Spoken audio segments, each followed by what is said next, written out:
Moses here from GuitarChimp.com. We got a request to check out the Adineko pedal from Catalinbread, so we're going to do just that.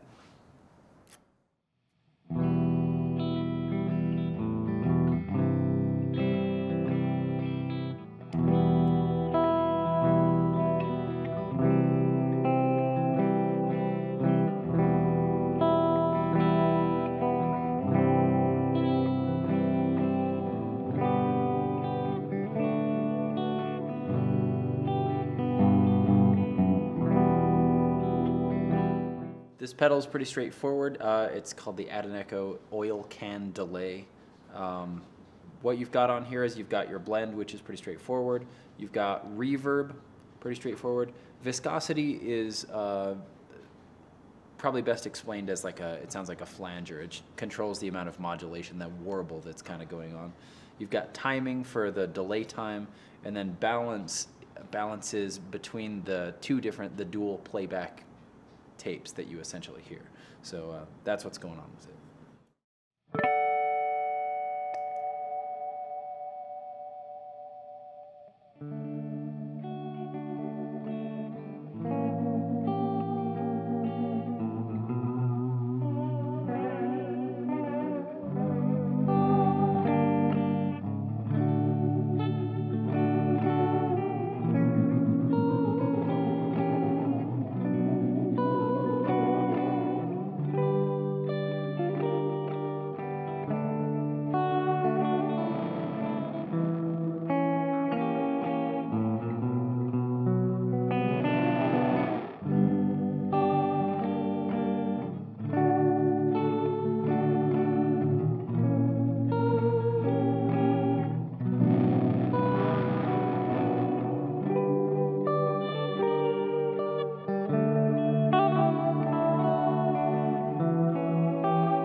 If there's any pedals you guys want to see a quick review of, just shoot us a comment or a message or whatever, and we'll do our best to get one out pretty quickly for you. Occasionally we do long form type of reviews on pedals, and you can check those out too. Subscribe to our channel, like us on Facebook, send us a love letter with little kiss marks all over it. I miss you. She's got keys that jingle, jangle, jingle.